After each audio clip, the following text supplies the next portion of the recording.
Yes. Madam Speaker, with your leave, I rise to wind up the debate on this bill, shortly entitled Smoking Designated Areas Bill 2023, Madam Speaker.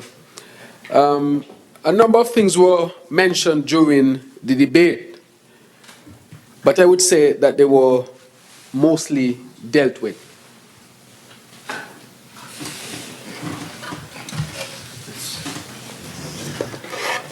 Right, so step this way. We need a little more space. One of the things that was said was hinted at was that a designated area will increase the chance of smoking.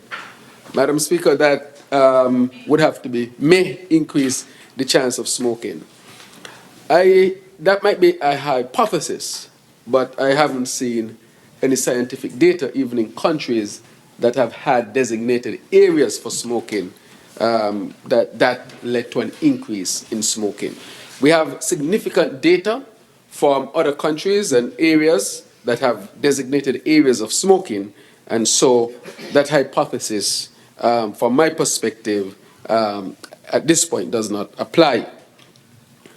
With respect to consultations, I want to say before the previous authority had consultations, significant consultations that were done. And as was pointed out, the bill was circulated and so forth for more consultations to be had. And I would say that it does not end here, that the consultations, the discussion must continue. These bills are not passed and then that's the end of it. There has to be a period when it has to be implemented and so forth. And even after that, one would expect that there has to be continued consultation and discussion on the bill. So that point is also taken.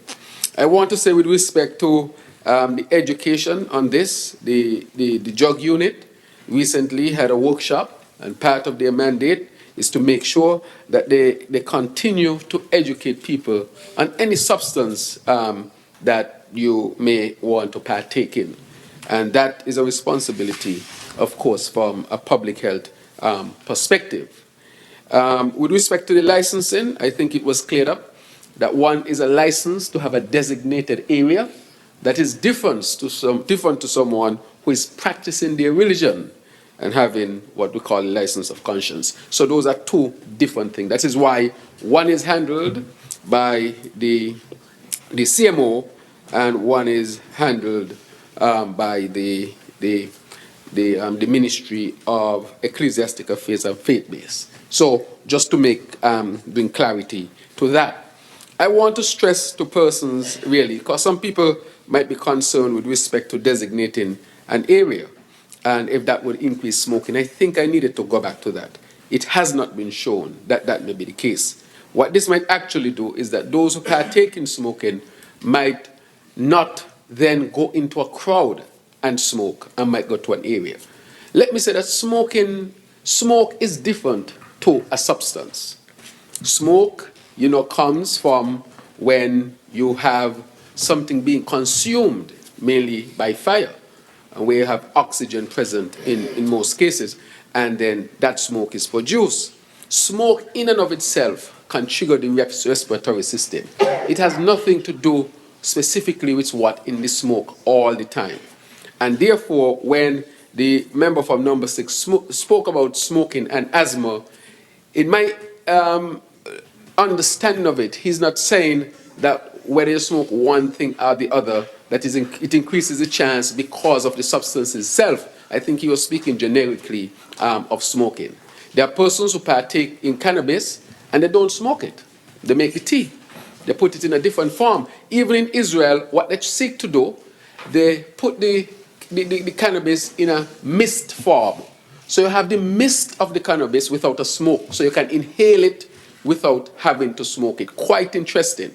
Because the smoke itself, as you know, will burn whatever the cannabis is wrapped in. So if it's wrapped in paper, that paper becomes smoke. And that adds some impurity to the cannabis itself. So what they have done to eliminate all the impurities from the cannabis is to put it in a mist form, and so you can inhale pure cannabis and not inhale the paper from a wrapper or whatever other thing you might have it in, to make sure that it is as pure as possible. And what they have found when they do that is that a lot of the other effects of the respiratory reaction and so forth are significantly reduced.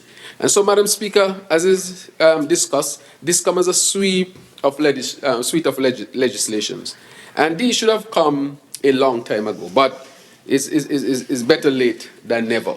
And now is actually the time when we are making sure that we respect our laws, that we respect people's way of life and people's religion at the end of the day.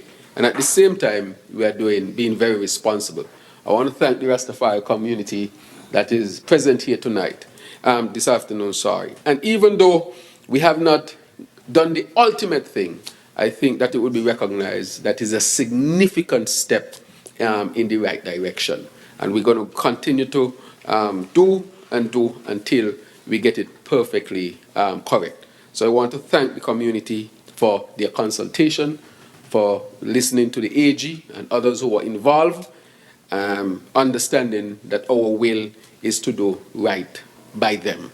And as a country, I think that is where we all should be, on the side of right, human rights, and as I said before, respect people's religion and their way of life. And so I want to thank them very much for that.